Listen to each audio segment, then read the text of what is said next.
Well, welcome back to the Friday Focus on Leadership. If you've been following us the last several weeks, you know that we wrapped up our special emphasis on the enagram and how it impacts our leadership. Well, now we're going to spend the next 8 weeks looking at the book called The Buyin Advantage. You can look right over my shoulder. That is the book. The author is Dave Garrison, and Dave's in the studio with us today. Dave, thanks for joining us today. Thank you, Rob. Absolutely. Okay, so for the next 8 weeks, I really like to dive in to this book because you provide a lot of leadership principles for my listeners and for those leading organizations, whether that be the for-profit or nonprofit world. And each week we'll talk about one of the 7 ingredients you talk about that will really create sustainable buy-in for your organization so you can grow further, faster. So, okay, that first ingredient you talk about in your book is this ingredient: hire for values and fit. Talk about what does that look like practically and how can people do that well?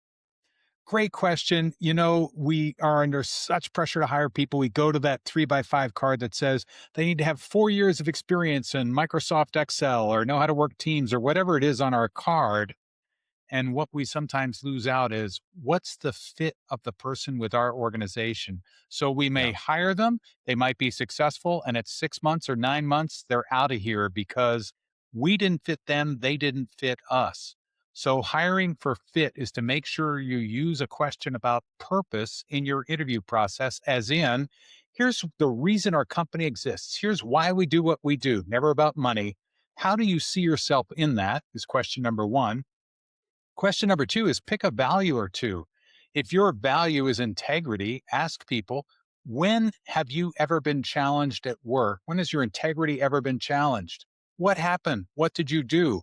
And see how they relate to the value. Those two questions will help you screen candidates that are not going to stick with you, and it separates the wheat from the chaff. That's such a great starting point.